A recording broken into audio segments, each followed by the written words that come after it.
Appalachia is known for having a ton of different spooky stories associated with it, but today we're going to be talking about the cleanest one, if you will. Her name's Soap Sally. That's good.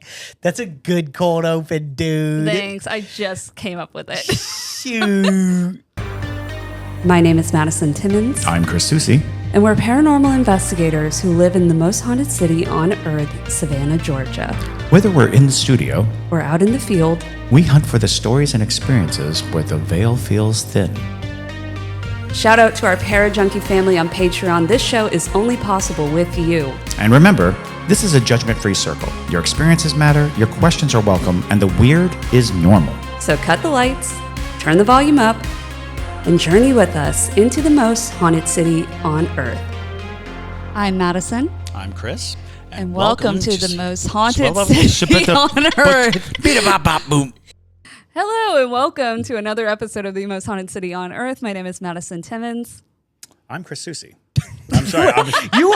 I was gone. I was not here. I was not present. He was just... Where were you? He I was was just zoning He hard. was ruminating on my great Oh, yes, joke. Yeah, that's what it was. It was a solid joke. It threw me off my game. Yeah. Oh, man. Oh, yeah, and I'm JT. It threw me off my game, We're off too. to a great start. I had Yes. a name and it left. I don't know where it went. Yeah. But I did. Was it I was Soapy? somebody. Was it Is it Soapy the Soap detergent? Boy? No, Did it it have wasn't anything? Soapy. It was... I don't remember. No. Well, Yep. there you go. I don't know. Okay. That's what ADHD Thrown off does. the game. So You threw Don't me do off my it. groove. But Don't do it. Can I have my Yep. my announcements back, Soapy? Shit. too soapy. Oh, hell. Oh, hell. Really? Really This go. is a crazy intro. Go for it.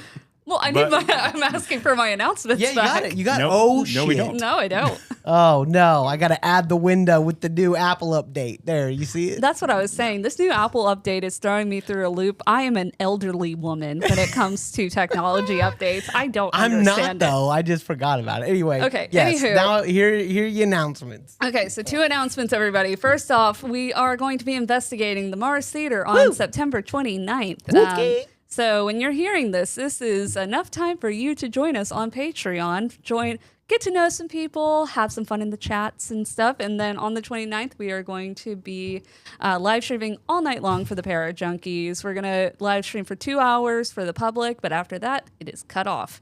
So if we're in the throes of something good, too bad. Only the Parajunkies get to see it. We're not gonna just like cut the if we're getting like a full body apparition Full walking body around. out. Midnight. Turn it Then I off. cut it. Shut it down. Shut it down. They don't need to know that, guys. We would never do that to y'all.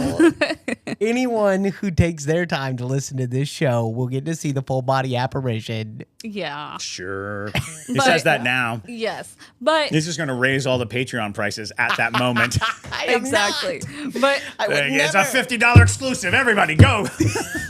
no pain, no ghost. No pain, no ghosts. Oh my God! What am I like a 1920s loan shark or something? It sounds Basically. like it. Yeah. Basically. I'm raising it. I'm raising it.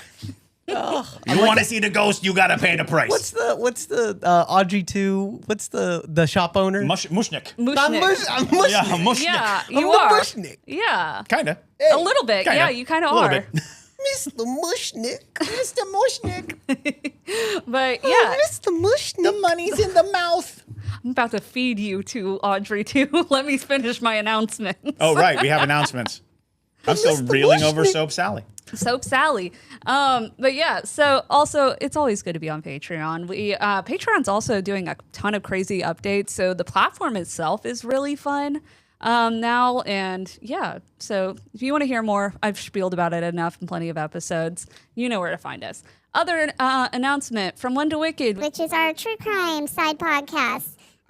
We are going to be changing up the system of how we present the episodes. We're going to start doing different, like, multi-part series for various. Killers or any sort of true crime you can imagine. We just did one on a new cult in Georgia, which is always fun. And so, because these episodes tend to get really bogged down by the amount of information, some of it I have to cut just for time and mental capacity's sake, but if we break it into multi-part episodes, we can dig a little bit deeper, and I think it'll work a little bit better. So we are going to be doing that from now on. But yeah, those are my 2 announcements. Boom. Patrick Young said we needed a brutal True crime podcast with that helium voice. Perfect. There you JT go. has that effect. We can make that happen. I sure do. Wait, did I have this the whole time? That's what they're going on about. Yeah. Why are you being such a bully to me? How dare you? I'm over here speaking to the people, and you're making me sound like a chipmunk? You wouldn't let me do my Audrey 2 voice. Or my Audrey voice. Boo. Boo. Green. Oh my God. Anyways. The pear junkies love it. They fucking love it. We need to get him out of here. He's been in yeah, this room this for way is- too long. I have. I've been here since 7 a.m. Help. Oh, God. Okay. Well, anyways, that's enough of that. We're going to talk about Soap Sally today. Yay. Which is a really fun Appalachian little folk story.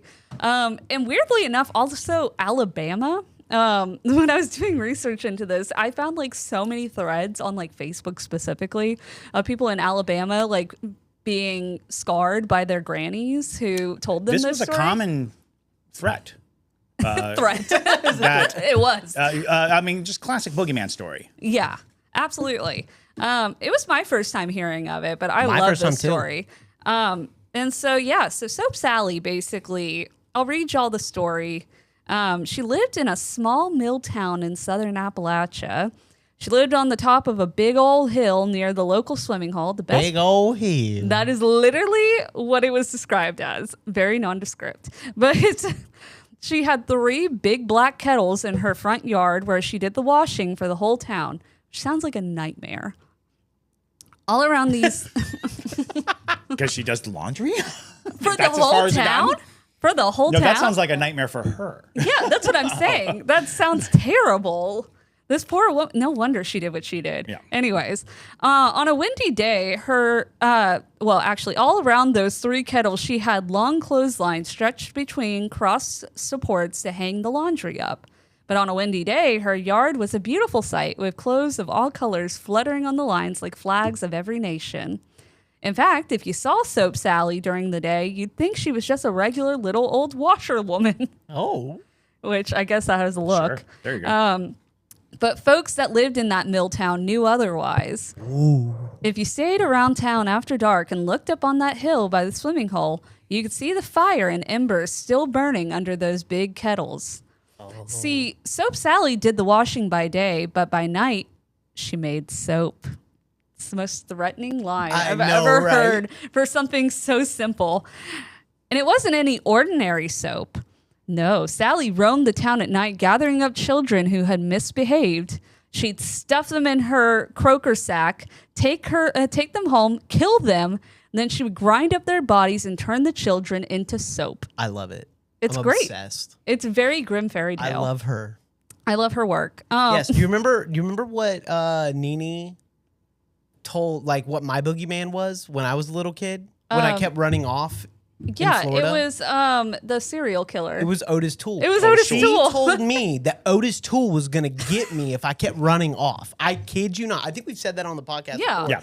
It was horrifying because I just pictured this monstrous man. She showed me a picture of him. Yeah. She was so mean. I love her so much. But boy, she got me good. Yeah, she literally said Otis Toole was going to come get him, which that is scarring, but Yes, it nonetheless, well, we won't go any farther into that.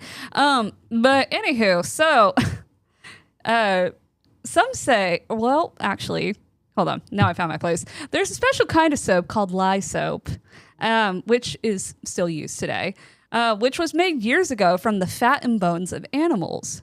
Soap Sally uses the fat and bones of children to make her own special brand of soap.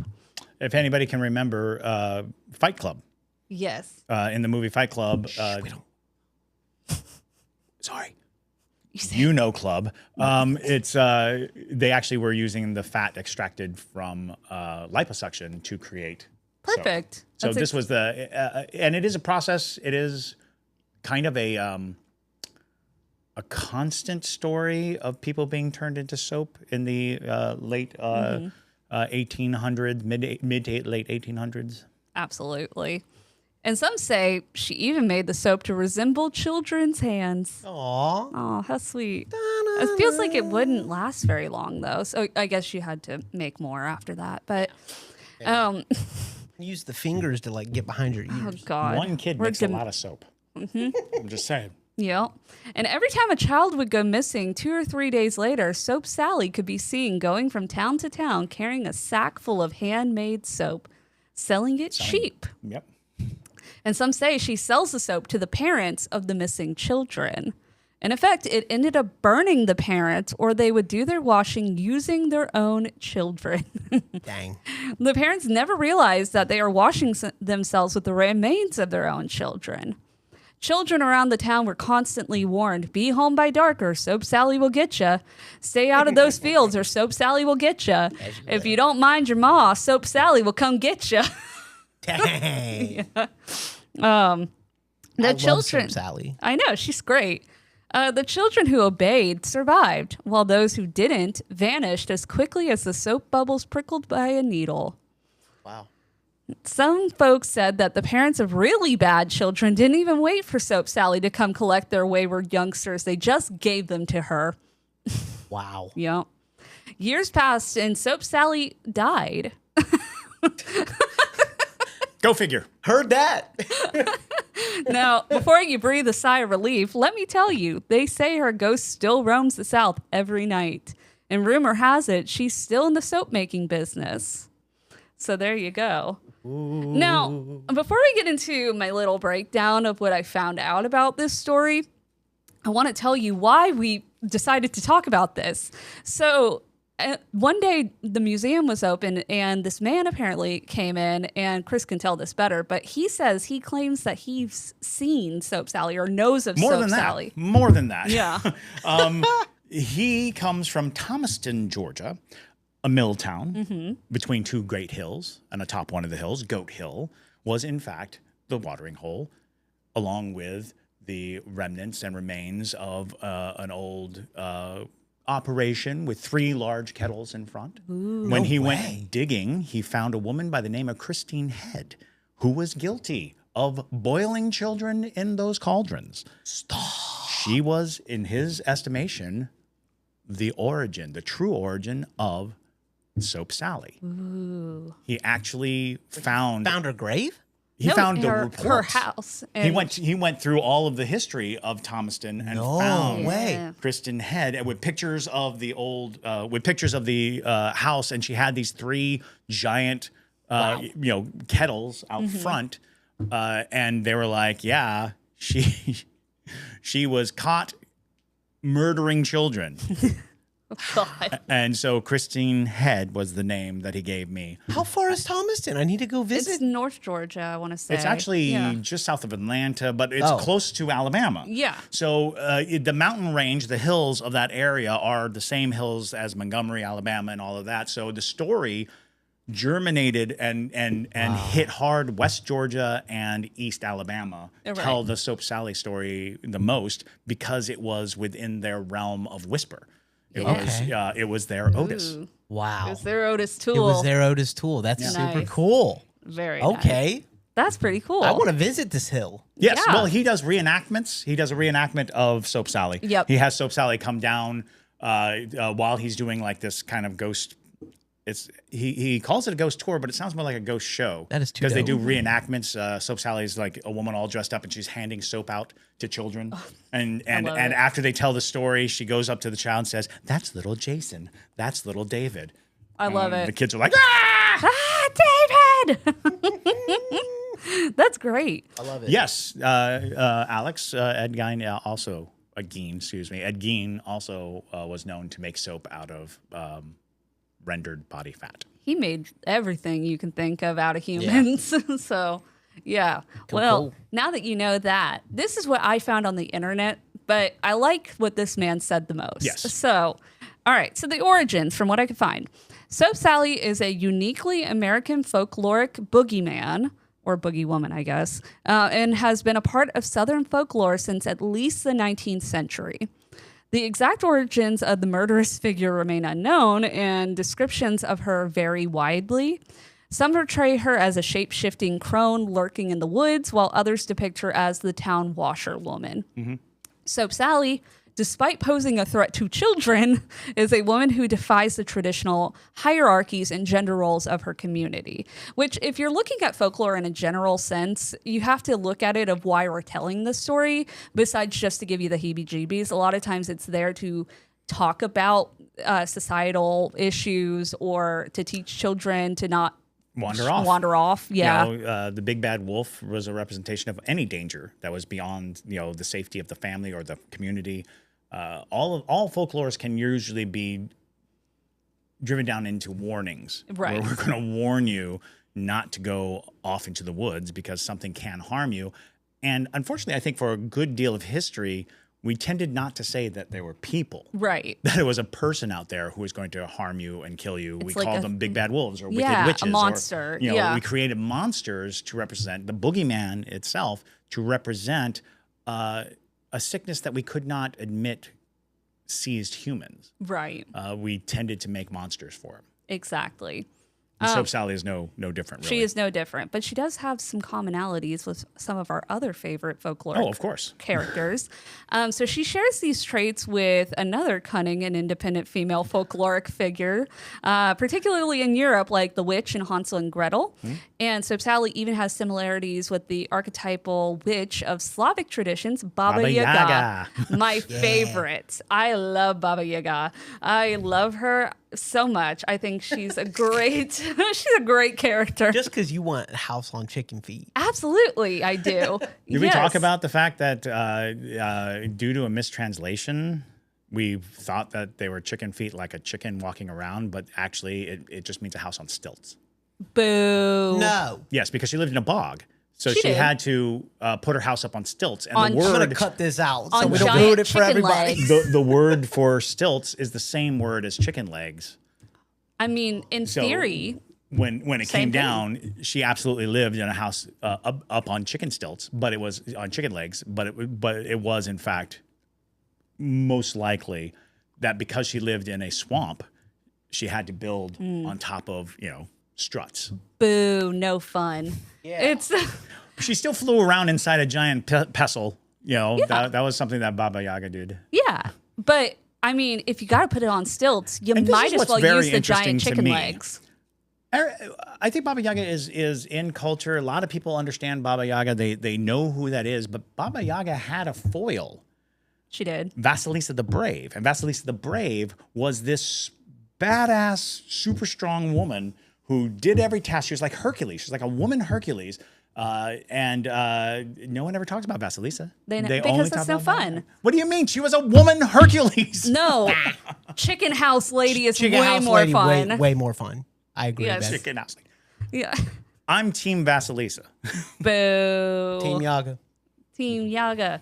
But anyways, however, two things set her apart from similar characters: her involvement in the common household chore of laundry and her disturbingly high success rate.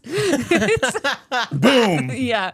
So almost 70 years ago, University of South Carolina linguist Francis Bradley traced the origin of Soap Sally back to the 19th century. And during that time, many rural families collected ash from their fireplaces and stored it in barrels, usually behind barns or other farm buildings. This ash was eventually processed to extract lye, which was then used to make soap. However, pure lye or lyric liquid produced during this process and sometimes referred to as lime water is highly caustic, and it can cause severe burns and even death, especially if ingested. So when they talk about the part where the parents are washing themselves, they're getting burned. That's more than likely where that Wow. comes from. Again, if you saw the fight movie, The fight movie. Yeah. The fine movie. they pour lye directly on Yes. the hand, and it causes that incredible burning scar. I think about I spit on your grave. Oh, yeah. When they put lye in the bathtub and it eats that man alive. Yeah. Well, they used to throw lye pretty on good. top of corpses in mass graves to help the decomposition to move faster. It's a fun chemical. It is. It's a fun chemical. Yeah, why not? Gives us a lot to talk about. Yes. And so therefore, creating tales of Soap Sally that linked the soap making process to a gruesome demise likely served as a deterrent to curious children who might have been tempted to peek into the farm's ash barrel and disregard their chores. According to Bradley's observations, stories of Soap Sally gradually faded away along with ash barrels following the introduction of mass-produced soap in the early 20th century. It's very likely that the picture that this man saw were ash barrels. Right, exactly. And so the connection between Soap Sally and the essential household chore of laundry bears a striking resemblance to Baba Yaga, who was closely associated with another crucial domestic task, maintaining the oven, a vital aspect of rural Slavic children up. Exactly. A vital aspect of rural Slavic life prior to the 20th century. Helena Gasillo, an expert on Baba Yaga, which, my God, what a great title. I know, right? Well, Did you get a degree in that? Remember, I took Russian fairy tales in I said remember to Maddie. I don't think you knew this. Yes. Chris, but I took Russian fairy tales in college my senior year at Florida State University, and it was the single most difficult class I have ever freaking Russian taken. lore is dense. Yeah. No, it's math. It's all math. math. It's Yeah. all math. Every single happening within folklore has a number, and those numbers add up to different things happening later in the story. Yeah. And so this the man who taught me, he was like, he knew everything about Baba Yaga. And I remember just going to his after class studies because of how difficult it was, and I was just telling him, like, this is insane. Like, I don't know. I did not know I was taking a math class. I got an A in it, and I think it's because he felt horrible for me. Well, because yeah. there was a bunch of smart people. You wouldn't have me. graduated if you failed Russian fairy tales. I wouldn't have graduated. Yeah, I did Yeah. tell him that too. That was probably it. Yeah. Yeah. And so, yeah, because JT thought that Russian fairy tales was going to be a fun class to take as his last elective. Yeah, but I no, it's Well, it's a weird approach because while the mathematical aspect is absolutely there, you can teach that backwards, story to math, not math to story. Yeah. You wouldn't want to learn it numbers to story. You'd want to learn it story to numbers. And I wanted to graduate Florida State with it a 4.0, and I told him that. I'm like, I've never gotten a B at this school. Please For the don't love do of this. God. Yeah. Please don't do this to me. I don't like math. And so I think that he had pity on me. It is an extremely difficult thing. But yeah, it does not have to be. I've studied. studied Russian folklore too at a collegiate level. Yeah. And it does not have to be math. Yeah, it can doesn't be, have absolutely. to be math. Yeah. It doesn't. But the truth of the matter is, you can also follow Russian folklore through different prohibitions, different programs, and different ideology shifts in the society. The math is there, but it's secondary to the fact that it applied to the culture. exactly. So this woman's an expert on Baba Yaga, who recently retired from Ohio State University, and explains that numerous tales featuring the character prominently feature her oven. So this oven serves as a source of warmth, food preparation, the security, and thereby solidifying its central role within Baba Yaga's hut. And Baba Yaga and Soap Sally share another role, that of a judge in a folklore sense. So Sibyllin Forrester, the author of Baba Yaga, the Witch of the East and Russian Fairy Tales, explains, if Soap Sally catches children who misbehave, they share that judging quality. However, while Baba Yaga often demands that children perform repetitive or meticulous chores, Soap Sally observes children who are slacking, which is very Southern of her. While both And not minding is exactly, a big one. yes, Not minding. While both figures have a penchant for disposing of their victims in gruesome ways, Sally transforms their fat into soap or candles, and Baba Yaga adorning her fence with skulls. Gasillo describes Baba Yaga as more metaphysical, enigmatic, and residing in a far more intricate mythology. However, Gasillo points out that I don't know of a single tale where the child is cooked. They always outsmart Baba Yaga. Yeah, that's one of the truths of Baba Yaga too. Is so many people, again, they get caught up in the lore of her, but she never wins. Right. She is a classic foil, and Yep. she is constantly foiled, and she is usually foiled by virtue, by having virtue, and by completing tasks, because she sets impossible tasks, and then the tasks get done. Yes. And so interestingly, while Baba Yaga is feared, she often offers wisdom and comfort to the children who cautiously approach her house. Soap Sally, unlike the formidable and multifaceted Slavic archetype, exudes a chilling aura. Her singular obsession with children drives her to lure them away from their homes, leading to their gruesome demise. And in a macabre twist of fate, she capitalizes on their tragedy by selling their remains back to their unsuspecting families, transforming their grief into a macabre profit. A queen. A queen. Resourceful, her. some would say. Today, the spooky tales of Soap Sally primarily survive through oral history or interviews, which are preserved in collections like the John Burson Georgia Folklore Archives at the Atlanta History Center, which I would love to visit. And one such interview recorded in 1967, Ronald Honeycutt, an Atlanta native, shared a unique version of Soap Sally's story. And according to Honeycutt, Soap Sally was a young married woman who was beheaded by her husband after making him miserable. What? Wow. Yeah. Yes, that's what he says. Now, her spirit was trapped in their house, serving as an eternal punishment for defying societal expectations of how a woman should behave, he explained. Holy mackerel. Right. Yeah, wow. So now she's bitter. And so, Cook them children. yes. And so this rendition of Soap Sally's legend diverges significantly from other versions, yet it retains that central theme of the character defying the societal expectations for women. And Honeycutt's apparent detachment from the young woman's fate mirrors the prevalence of fearsome female figures in folklore, particularly in Europe and North American communities with European roots. These figures, such as Soap Sally and Baba Yaga, serve as symbols of the consequences and sometimes the immense power of living outside societal norms in traditional situations. And which makes sense. In a lot of ways, the folklore that we get, they were during very traditional times where everybody had to have a place to function as a society.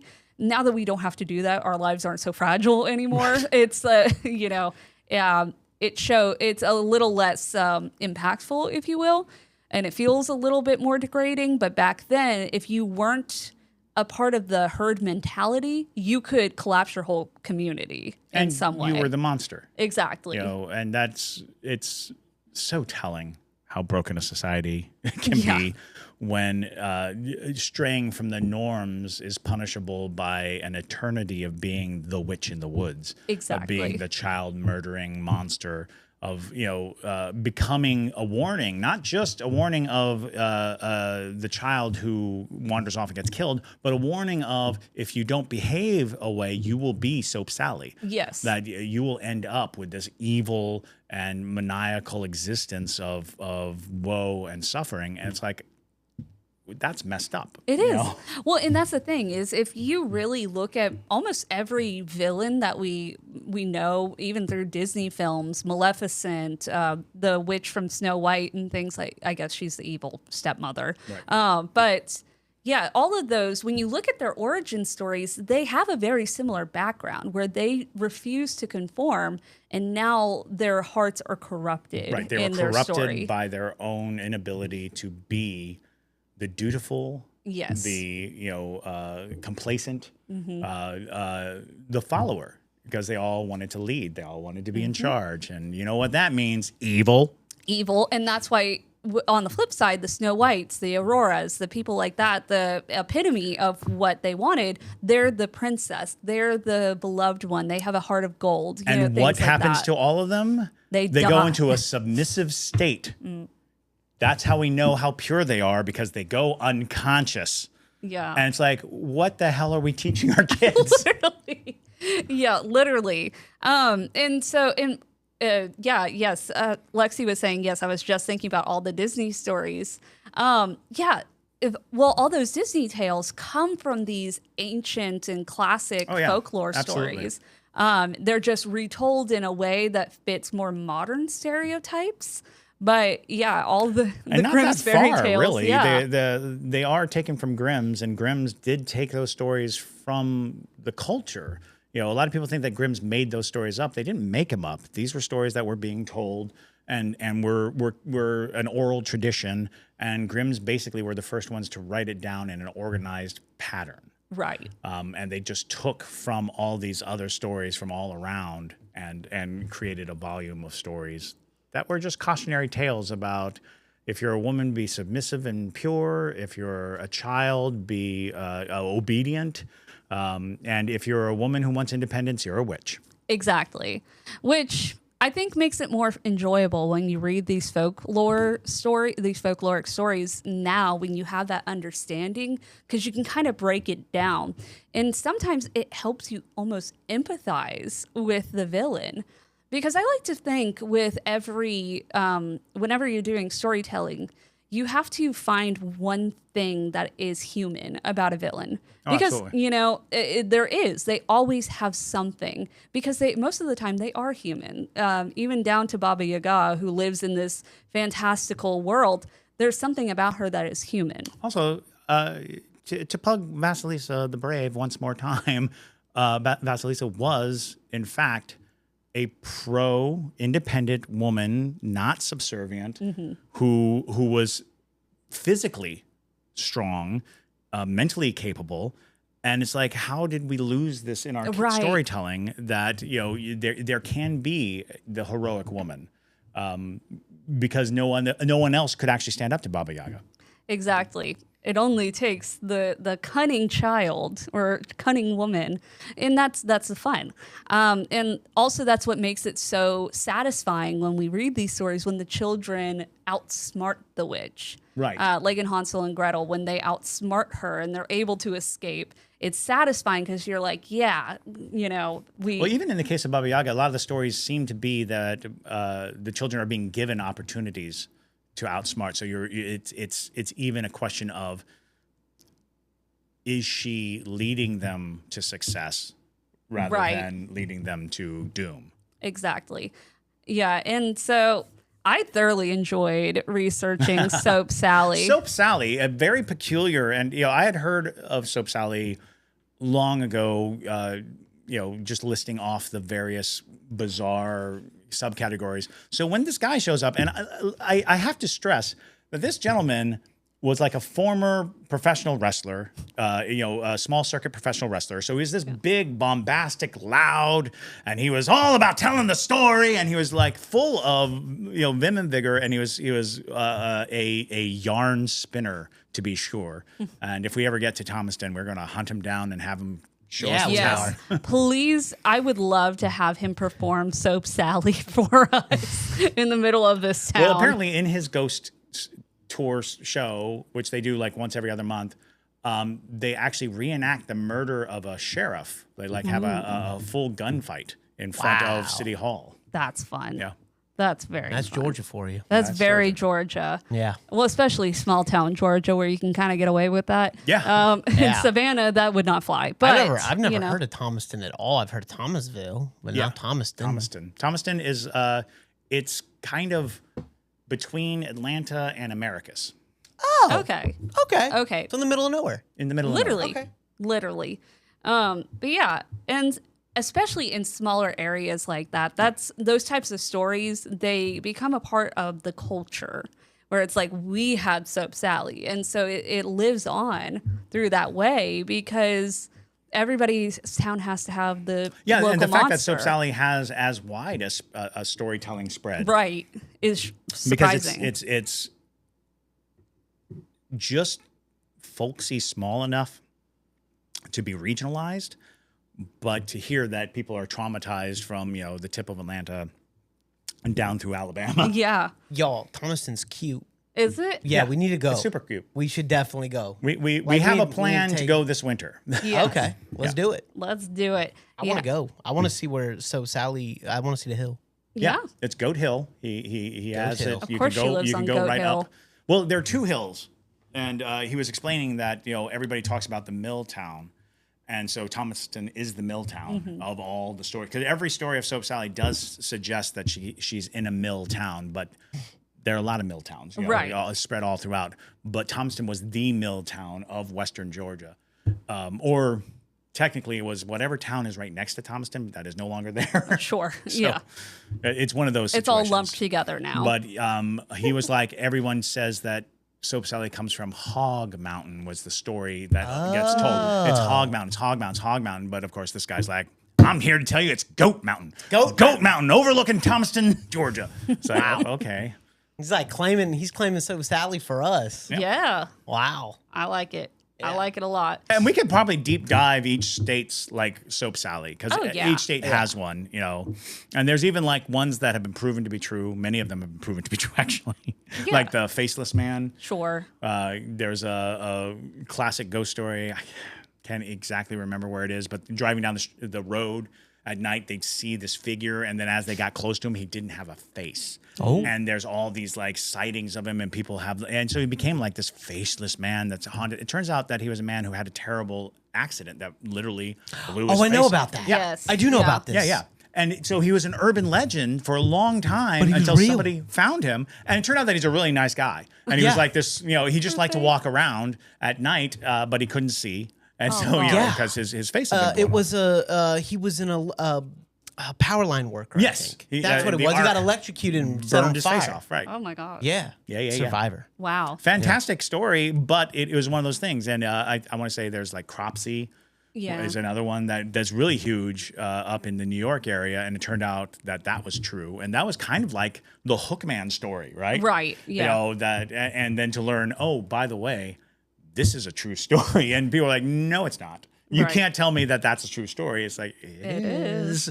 Well, and that's the thing. A lot of these folkloric type stories, though they sound unreal, they come from something at least. Like something had to happen to inspire the story. Yeah. Whether it's been added on to and fantasized, that's different. But a lot of times, I mean, every place has something scary that happens eventually. And there's lots to work with there. and then people turn them into stories. Exactly. Not the Bunny Man Bridge. Oh, Bunnyman Bridge in Virginia. I want to go to a Bunny Man Bridge. You can hop on over. Boo. What? Boo. Boo on you. Boo. Can hightail it out of here. Oh, my heart. Yeah. But regardless, that's what I got for you on Soap Sally, everybody. Excellent. Excellent. Yeah. All excellent. right, all right. And we got the Mars coming up, y'all. Yeah. Mars coming up. So 2 weeks. join Patreon and you can Gird you your can see loins. the whole thing. Yeah. Less than a week from the time that this one Yes. drops. Yes. Yeah. Yep. Yep. It's exciting. Yep. Cool. Yep, yep. All right, Maddie, go ahead and close us out. And yeah, next time we see y'all, it'll be About time. about time. About time for the Mars. All right. Well, thank y'all so much for listening to today's episode. If you have a folklore story of your small town and you're listening to this, tell us about it and maybe we'll do an episode on it. 'cause Absolutely. I love small town ghost stories and monsters. Yeah, so let us know. But other than that, I hope you have a wonderful day whenever you're listening to this. And my name is Madison Timmons. I'm Chris Soucy. And stay spooky, y'all.